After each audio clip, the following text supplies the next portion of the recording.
and welcome to a special Independent Brewing Excursion episode of Brutal Battle. And just to warn people up front, we are only doing one beer. Yeah. Apologies, but the reason we're doing only one beer is A, it's in a crowler, so we don't want to, have too much on the podcast because we're drinking this today. And two, we loved this beer so much that's the one we definitely wanted to bring home, and they didn't have it available in their 4-packs of 16-ounce cans. Not to say we couldn't have found other stuff we liked, but we're in love with this beer. Yeah, it was very tasty. We are in love. So, Independent Brewing Company out of Bel Air, Maryland. I think they're technically Bel Air. Yep, they're Bel Air. Yeah, Bel Air, Maryland, which is pretty close to us. If people don't know, we actually had the founder and head brewer, Phil Rudy, on the show before Independent Brewing opened years ago. And if you go to archive.org and search Brutal Battle Independent Brewing, or if you just go to our website, brutalbattle.com, and just search Independent Brewing, it'll come up with that interview with him. Excellent interview. Really nice, fun, cool guy. Very interesting dude. And I remember the beer he brought. He brought a homebrew for that. It was awesome. Definitely worth listening to, especially after listening to this Excursion episode. But it had been a while since we had been to Independent. So we're so close. I know. There was really no excuse. We're like, we are way overdue to go back. Yeah. And we had an old gift card. We're like, let's just see if we can cash this in. And they were like, oh, that's old. But we'll still take it. Yeah, but they still... I mean, that's nice. They still honored it because they didn't really need to, honestly, because it was so old. I mean, there's no expiration date. So. That's true. But anyway, let's crack the beer because I'm too excited about it. So the beer we got in a 32-ounce crowler is Hippie Cartel. Now, this is their West Coast IPA, and it is 6.9% alcohol. First sip of it for me was like, oh. Yeah, it was... borderline sexual. Oh, really? Because my feeling on West Coast IPAs and how they're barely available now, and how even when they're available, it's hard to get ones that are really good. So, by the way, excellent job they did filling this crowler. There is no air on the top of it. I watched her fill it, and it was overflowing, and then she had a... Excellent job on that. So, now's the big test. Are you going to be able to do this? I'm not known for being good at pouring crowlers, so... Oh. I literally am doing the best I can. How? How is this a problem? And it's all over the place. What I come down to is the hole's just not big enough on crowlers. That's what... Didn't someone tell you a secret about that? Kyle Norman did, but I can't remember what I was supposed to do.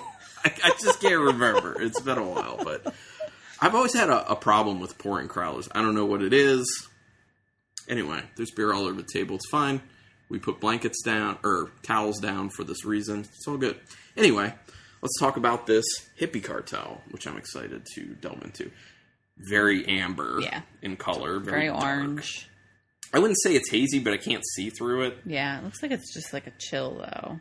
Yeah, like a chill haze. Yeah, it's quite possible. There's a lot of head on top, unfortunately, just because I, agitated pour, especially. I was trying to pour it aggressively to get it out of the can instead of, letting it drip down the side more. I don't know if that worked. It still didn't come out that well. I don't know if that strategy worked. I just gotta... I don't pour crowlers much anyway, so... Yeah, we rarely get crowlers. What does it smell like? Oh, just... It's like orange marmalade. Yeah, very orange marmalade. It also has that kind of to go along with that, that dehydrated orange with the nice, sugary sweetness to it. Not too much, though. There's a nice bitterness on the end of the nose, but it is, vibrant orange and orange marmalade. A little piney. Yeah, there's a bit of a pine to it. Smells like that nice resiny note that you would get with a lot of old school West Coast IPAs. A little syrupy. Less... on the nose bitterness wise than I would assume for an old school West Coast IPA, but I don't have a problem with that. That's totally fine. You can also end up getting a lot more in the actual taste, which we'll suss that out. It just smells excellent. It just smells like a nice throwback West Coast style IPA going in.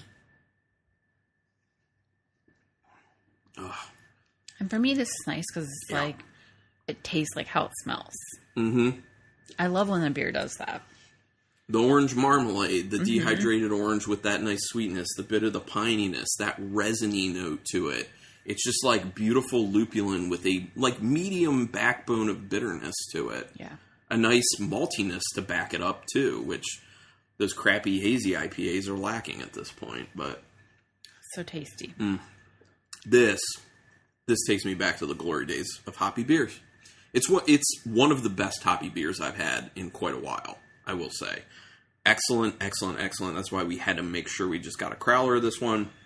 We looked at it on the chalkboard, and it has like the price for like a full pour, and then it has like to go, and the mechanism you can get it to go if it's in 4-packs or a crowler, or no, you can't get it. And I remember like going across and being like, no. I wish it was in 4-packs because we would have bought a 4-pack or two because it is that good. Oh, I'm glad we could get it. I was like expecting a beside it. I didn't want to know. All right, so did you want to talk briefly about kind of like the layout? Like, you know, when you show up there, what do we expect? What would you expect to see? Well, parking is a little bit of a challenge. It's weird. There's not a lot of parking. On the side, where the original parking was. Right, there's like a small lot. We didn't see if there's a lot behind that. I believe there is now. That there is like a lot behind, because they have a lot of outdoor seating, and I think it's behind the outdoor seating. All that outdoor seating. We should have driven back and see if we could find it. But we parked on the side. We did get a spot on the side. Well, I assume there was parking further out back because there were a decent amount of people there, and we found parking on the side, which I assume like barely anyone parks there anymore because there's a larger parking lot. But yeah. And then there's only, I think there is an outdoor bar. Yes. Yeah, I believe so. Which was not open when we were there. Just the indoor bar was. But there's a lot of outdoor seating. There's a ton of outdoor seating. And they have like those sunshades up. So a decent amount. And then there were people sitting in like little... Like shipping containers? Yeah. Yeah, they have like old shipping containers that they took the sides off of, and there's like actual tables in there. And they had attached to that like misting, like those misting things where to like help cool people down with water. Nice, because it was hot when we were there, so that's cool. That's awesome that they have that. And then they have a bunch of like seating out there that's like old barrels and some seats around those things, which are cool. I like those types. And then they have like an outdoor tent with like two outdoor tents with like seating underneath the tents. 2 very large outdoor tents with seating. There is an insane amount of seating. And that's all that outdoor seating is in addition to a decent amount of indoor seating in 2 separate rooms. Like the room that has the bar in it and then an adjacent room that's just seating. Yeah. A lot of seating. Lots of seating. Lots of seating. And then we sat outside in the front. There were a couple tables. Yeah. There were a couple tables out front too. Yeah, it's a small amount of seating. But they always have food trucks. Yeah. I don't know if it's always 2, but when we were there, they had 2. Yeah. And it was like, you know, one was like tacos and one was like barbecue, basically. Which, you know, if you're going to go to a brewery, like, you can't get better than that, to be honest. And I love food trucks. Everyone loves food trucks. So then I want to talk about what we consumed while we were there. Obviously, we had the Hippie Cartel, which we already talked about because we really enjoyed it. And then they do samplers, so we did 2 samplers. So we had their Ping Pong, which is a kettle sour with passion fruit, blood orange, and guava puree added. And your thoughts on that one? I thought it was good. Yeah. I think that would have been my second choice to go. It had a decent amount of that naked Cheerio flavor on the finish that you love. Very vibrant with the pog aspect of it. Just a nice sour, especially considering it was kettle sour. Would that have been your second favorite? Potentially. I'll be reminded as we're going through. Okay. That was my second favorite. Then we had their Second Glass Citizen, which is a Czech Pilsner. Good. Mm-hmm. Nice, clean, light. Had a bit of that kind of hay flavor to it with honey. It's good. It's a nice Pilsner. The lightest beer we have, which was a cream ale. That was okay. Yeah, it was decent. I mean, not the best cream ale I've had, but not a bad cream ale. It was okay. I mean, we drank it. Yeah. The Hippie Cartel, which we are obviously big fans of. Their Hundo P, which I was impressed by. Yeah, that was tasty. I remember liking that. Yeah, because it's an imperial.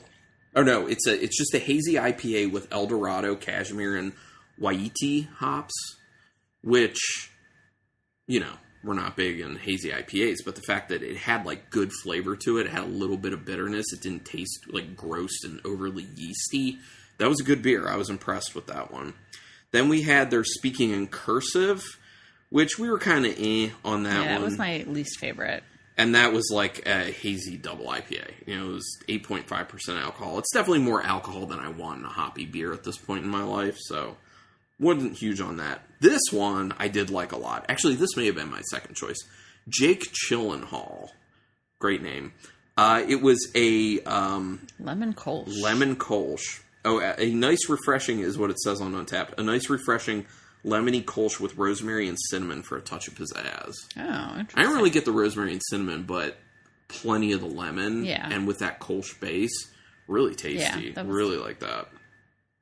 Then we had their Trail Rider, spelled R-Y-E-D-E-R, which we had some time ago. Rye Pale Ale. It was okay. That's good. Nothing crazy going on there. And that was it. Yeah, we did 2 flights.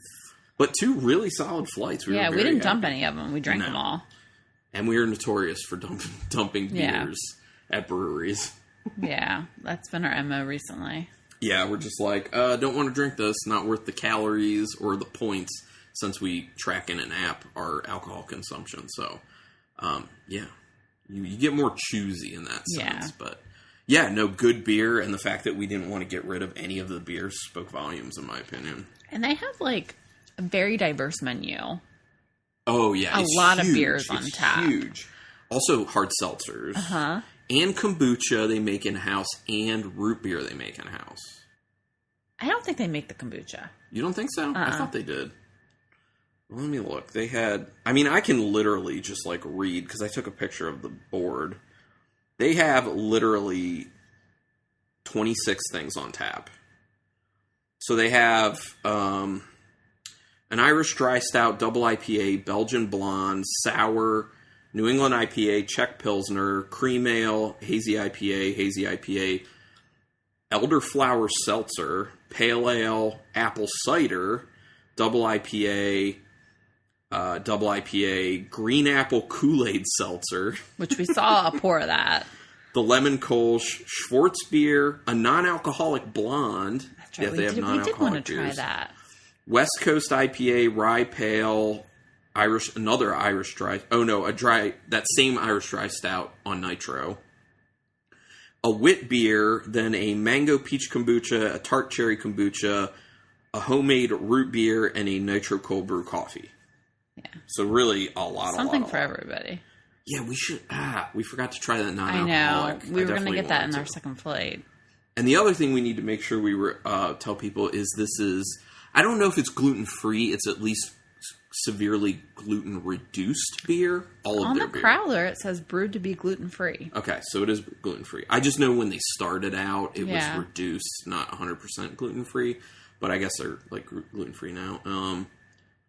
I know a lot of people are like, gluten-free beer doesn't taste that good. Come to Independent Brewing and taste their gluten-free beer. It tastes like you wouldn't know. You wouldn't know.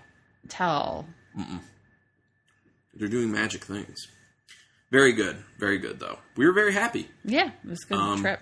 Planning to go back soon. Yeah, it's so close. Because it's reinvigorated us on it. We're not forgetting about it anymore. That's the problem. Is like we have breweries we like, and then if we don't go to them in a certain period of time, we just forget until like inevitably one day that like something pops up on social media or we're driving past and we're like, oh yeah, this place. One. The other thing about Independent is they don't have beers in the liquor store that we go to. Right. I don't believe. I don't think they distribute anywhere. I'm not sure they can. Because of the name? Yes, because there's a problem where if they try to distribute anywhere where Trogue's Independent Brewing is distributing, there's a legal issue there that they might have to go to court potentially for name infringement, copyright infringement with that. Which I think, though, that Trogues took on the independent aspect of it after Independent Brewing established. But regardless, nobody wants to get in a legal battle. Yeah. Just saying. And that's just me. That's not me saying I know that. That's me You're just speculating on stuff. But anyway, great experience. Mm-hmm. We're going to go back, Definitely. like you said. Check it out. Anything else you want to say about it? I don't think so. All right. Well, in that case, we are on Untapped. I'm Carlton Malibu, all one word. I am Rebecca C. or RubyReb62. And Instagram? Brutal Battle Podcast. And if you want to email us just to say hi or ask us about beers or give us beer suggestions, whatever, brutalbattlepodcast@gmail.com. Also, if you can do us a quick favor, and it's pretty quick, rate us and review us on whatever podcatcher you use to listen to us. That would mean the world to us. We really appreciate it. But even more important, word of mouth. Tell people about the podcast if they're into craft beer. I think we do a good job. We've been doing this for like 10 years. I think we've proved that we know what we're doing. But thank you, everyone, for taking your time to listen to this. And until next time, keep it brutal.